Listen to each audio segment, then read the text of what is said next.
In the history of spaceflight, only 4 entities have launched a space capsule into orbit and successfully brought it back to the Earth: the United States, Russia, China, and Elon Musk. Mr. Musk is a wealthy internet entrepreneur who has vowed to revolutionize space exploration by bringing down the astronomical costs. And that can't happen fast enough for NASA, which retired the shuttle last summer and now has to pay its old rival Russia to fly American astronauts into space. Musk is one of the contenders vying for a NASA contract to build America's next manned spacecraft, a contest he believes he has the right stuff to win.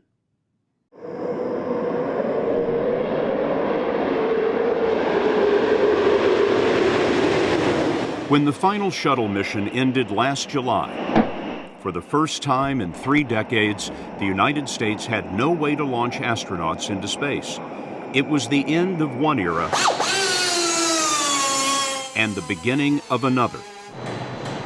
Instead of NASA designing the next manned spacecraft, the White House decided that private industry should design, build, and fly it, opening space to commercial development. One of the companies vying for that contract is SpaceX. Elon Musk is the founder and CEO. Is what we are experiencing at this moment in time the turning point in man's reach for space, going from governments to private companies like yours? I think we're at the dawn of a new era, and I think it's going to be very exciting. What we're hoping to do with SpaceX is to push the envelope and provide a reason for people to be excited and inspired to be human. Musk is 40 years old, a naturalized American citizen, and reportedly worth nearly $2 billion. He isn't your typical corporate CEO. As a teenager, he wrote computer games in his native South Africa before immigrating to the U.S. and to Silicon Valley, where he was one of the most successful internet entrepreneurs, the co-founder of PayPal. Ladies and gentlemen, Mr. Elon Musk! Despite a chorus of skeptics, Musk built a car company called Tesla that turns out 5,000 high-end, all-electric cars a year. Another Musk company sells solar power systems. But his lifelong passion is space. And when eBay bought PayPal in 2002, Musk started looking for ways to launch his new fortune into orbit. I went to Russia to look at buying a refurbished ICBM, which is a very trippy experience. It was very bizarre. And when I tell people that, they're like, what? Musk made 3 trips to Russia trying to buy an intercontinental ballistic missile called the Dnieper. His plan was bizarre: put a greenhouse on the rocket, land it on Mars, and beam back the pictures. It'll get people really excited, and that would recharge human space exploration. That was my original idea. You just wanted to get people interested in space again? Yes, yes. Capture the imagination? Yes, that was the idea. Turns out the Dnieper was so expensive his idea never flew.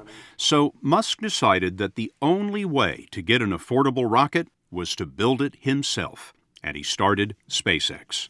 The odds of me coming into the rocket business, not knowing anything about rockets, not having ever built anything, I would have to be insane if I thought the odds were in my favor. Why even begin? When something is important enough, you do it even though the odds are not in your favor. How much of your personal fortune have you poured into this?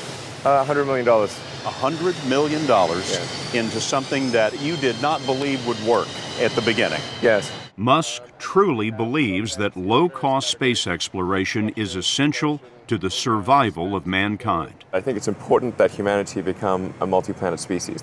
I think most people would agree that a future where we're a spacefaring civilization is inspiring and exciting compared with one where we are forever confined to Earth until some eventual extinction event. That's really why I started SpaceX. SpaceX is housed in a sprawling factory near Los Angeles where fuselages for Boeing 747s used to be built. From its beginning 10 years ago, its goal has been revolutionary change in rocket and spacecraft manufacturing. Now, tell me, what's that big piece right up there? That's the second stage of a Falcon 9 rocket. Instead of multiple companies building parts all across the country, SpaceX builds most of its rockets and spacecraft in-house, based on Musk's belief that it's more efficient and lowers costs. 1,400 engineers and skilled technicians work here, building engines, rockets, space capsules, creating mostly from scratch the thousands of components that are the guts of a rocket. So what that means is raw metal comes in, and then we build the engines, the airframe, the electronics, and we integrate all of that together. And that's all done more or less under one roof. Metal comes in one end of this factory. Yeah. Spaceships come out the other. Yes. Final assembly takes place at the Cape Canaveral launch pad. If the margin's there and we don't then have margin to the fourth power, then it's fine. Musk has college degrees in business and physics, but SpaceX is his first venture in aerospace. He bills himself as chief designer and chief technology officer. How did you get the expertise to be the chief technology officer of a rocket ship company? I do have a physics background. That's helpful as a foundation. And then I read a lot of books and talked to a lot of smart people. You're self-taught? Yeah. Well, self-taught, yes, meaning I don't have an aerospace degree. So how did you go about acquiring the knowledge? Well, like I said, I read a lot of books, talked to a lot of people, and have a great team. His team is a mixture. There are newcomers, mostly 30-something engineers, some of them straight out of college, and then there are the skilled technicians and aerospace veterans. Former NASA astronaut Garrett Reisman spent 3 months aboard the space station and flew on one of the final shuttle missions. He was brought in to help oversee the company's manned space work. You know, I'm curious. You have so much background in engineering. You could have easily gotten a job at Boeing or at Lockheed, but you came here. If you had a chance to go back in time and work with Howard Hughes when he was creating TWA, if you had a chance to be there at that moment when it was the dawn of a brand new era, wouldn't you want to do that? I mean, that's why I'm here. And that's why most of the engineers we met are here. Building spaceships is the chance of a lifetime.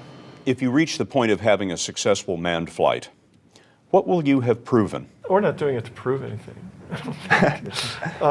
We know it can be done. We're just trying to do it a little bit differently, a little bit faster, and to push the fence a little bit farther out. And then we can all go, I want to go into space. I assume most people here do as well. How many want to ride? Okay, everybody wants to go. I'm not so sure. First stage engine sequence initiated. 3, 2, 1. 4 years after starting, SpaceX rolled out its first rocket, an unmanned booster called the Falcon 1. Falcon has cleared the tower. But the first 3 test flights failed to reach orbit. We are hearing from the Launch Control Center that there has been an anomaly on the vehicle. When you had that third failure in a row, did you think, I need to pack this in? Never. Why not? I don't ever give up. I mean, I'd have to be dead or completely incapacitated. It turned out that the third failure was caused by a 2-second glitch in the timing. 8 weeks later, Musk bet the company on another flight. We have liftoff. And this time around, everything worked. Perfect. If that fourth launch hadn't worked, that would have been it. We would have not had the resources to mount a fifth. You couldn't have gone out at that point. Yes, death would have been, I think, inevitable because we did not have the resources to mount a fifth launch. This is a tricky business. Tricky. Yeah, I wish it wasn't so hard.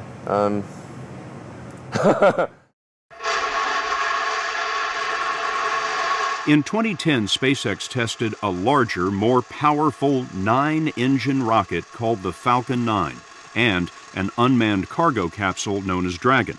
It was the first privately developed rocket designed to carry cargo and eventually astronauts to the space station. MVAC ignition confirmed. 3.2 kilometers per second.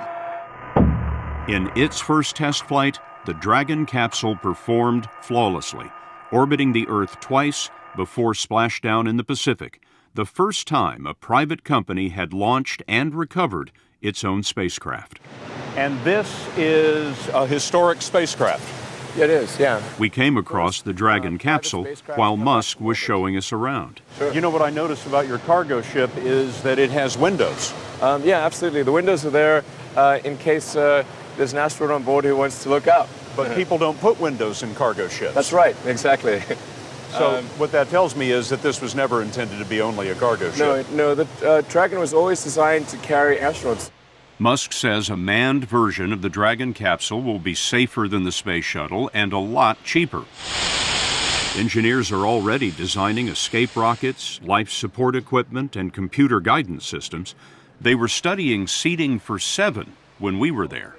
Do you believe that your rocket will be the next American rocket to take an astronaut into space? I believe that is the most likely outcome, yes. That sort of confidence has not exactly endeared him to the space establishment or to his competitors. There are people who've been in the rocketry business for decades who say about you that you don't know what you don't know. Well, I suppose that's true of anyone. How can anyone know what they don't know? But when critics say you can't do this, your answer to them is, we've done it. He's done it in partnership with NASA, which has given SpaceX technical advice and a contract worth up to $1.6 billion, mostly for 12 cargo flights to the space station. But SpaceX's lack of experience bothers some NASA legends like Apollo astronauts Neil Armstrong and Gene Cernan. They've testified to Congress that the Obama administration's drive to commercialize space could compromise safety and eventually cost the taxpayers. Now is the time to overrule this administration's pledge to mediocrity. You know, there are American heroes who don't like this idea. Neil Armstrong, Gene Cernan have both testified against commercial spaceflight in the way that you're developing it, and I wonder what you think of that. I was very sad to see that because those guys are, those guys are heroes of mine, so it's really tough. You know, I wish they would come and visit and see the hardware that we're doing here. And I think that would change their mind. They inspired you to do this, didn't they? Yes.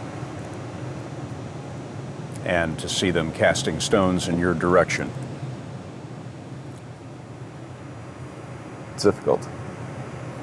Did you expect them to cheer you on? So they're hoping they would. What are you trying to prove to them? What I'm trying to do is to make a significant difference in spaceflight and help make spaceflight accessible to almost anyone. And I would hope for as much support in that direction as we can receive. President Obama made his support clear when he visited SpaceX's launch site just before Falcon 9's first test flight. As this animation shows, Elon Musk's next flight will be far more ambitious, carrying cargo all the way to the space station. It was scheduled to fly in February, but it's taken longer than expected to perfect the flight software. The flight will be a complicated rendezvous with a space station that is moving 17,000 miles an hour, 240 miles above the Earth. Okay, so it looks like our burn performance is nominal. In the SpaceX Mission Control, flight simulations are continuing, and if all goes well, SpaceX will begin routine space station cargo deliveries later this year. But the big prize is winning the NASA contract to build America's next manned spacecraft, and Elon Musk is facing stiff competition. I'm probably not the guy that most people would bet on. Who wins? It's like a little kid fighting a bunch of sumo wrestlers. Usually the sumo wrestlers win. We're a little scrappy company. Every now and again, the little scrappy company wins. And I think this will be one of those times.